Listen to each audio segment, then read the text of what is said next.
ఇప్పుడే జీ5 app download చేయండి. చూడండి మీ ఫేవరెట్ టీవీ షోస్ ఎప్పుడైనా ఎక్కడైనా. ఇప్పుడు ఆ జాను వివేక్ తో హాస్పిటల్ కి వెళ్తుందిగా, దానిలో లోపం ఉందని తెలియని ఈ పెళ్లిని పెటాకులు చేసి వివేక్ కి మళ్ళీ గ్రాండ్ గా పెళ్లి చేస్తాను. తను నువ్వేం చెప్పాలనుకున్నావో నాకు అర్థమైందిరా. వర్షకి అంతా తెలుసు, ముందే అన్ని చెప్పి పెళ్లి చేసుకుంటున్నాం.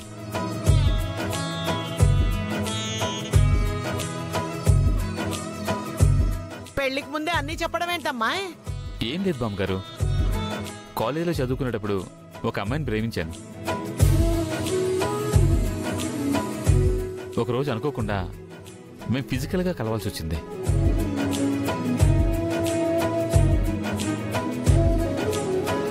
ఆ తర్వాత మేము పెళ్లి చేసుకోవాలనుకున్నాం, కానీ కుదరలేదు. మేమిద్దరం కూర్చొని మాట్లాడుకొని మ్యూచువల్గా విడిపోయాం. ఇప్పుడు తను వేరే లైఫ్ లీడ్ చేస్తుంది, హ్యాపీగా ఉంది.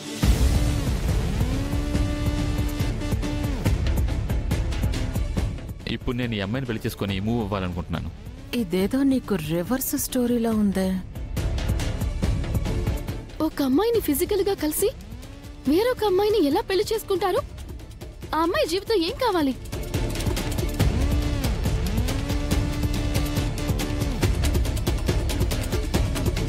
ఆ రోజు వాళ్ళ మధ్య జరిగింది ఒక యాక్సిడెంట్ మాత్రమే. అది అనుకోకుండా జరిగింది.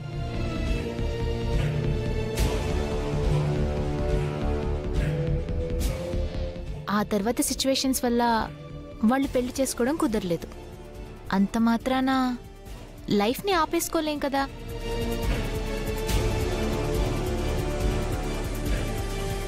జరిగిందంతా మర్చిపోయి ఎవరి లైఫ్ వాళ్ళు చూసుకోవాలి.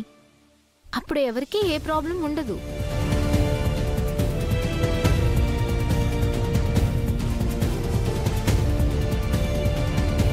చాలా బాగా చెప్పావు అమ్మాయి. జీవితంలో అనుకోని సంఘటనలు ఎన్నో జరుగుతాయి. అందులో కొన్ని మంచి ఉంటాయి, కొన్ని చెడ్డ ఉంటాయి. ఏం జరిగినా జీవితంలో ముందుకెళ్లడమే ముఖ్యం. జరిగింది తలుచుకుంటూ ఉన్న జీవితాన్ని పాడు చేసుకోకూడదు. అవును బామ్మగారు, జరిగింది మర్చిపోలేం, ఉన్న జీవితాన్ని వదులుకోలేం. ఇప్పుడు ఆ అమ్మాయి కూడా అంతా మర్చిపోయి హ్యాపీగా ఉంది. ఈ అమ్మాయితో నేను హ్యాపీగా ఉన్నాను. ఎవరికి ఏ ప్రాబ్లము లేదు. మా స్టోరీ చెప్పి మీ టైం వేస్ట్ చేసినందుకు సారీ. వివేక్, మా పెళ్ళికి మీరందరూ తప్పకుండా రావాలరా. షూర్ రా. వస్తానన్నయ్య. వెళ్ళొస్తాం వివేక్.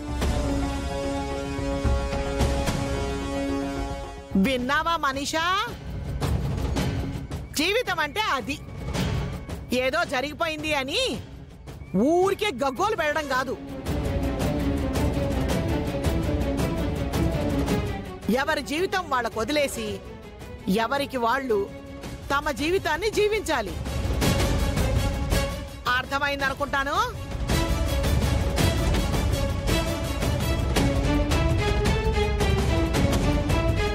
జీ5 యాప్ డౌన్లోడ్ చేసి అన్ని ఎపిసోడ్స్ పూర్తి ఉచితంగా చూడండి.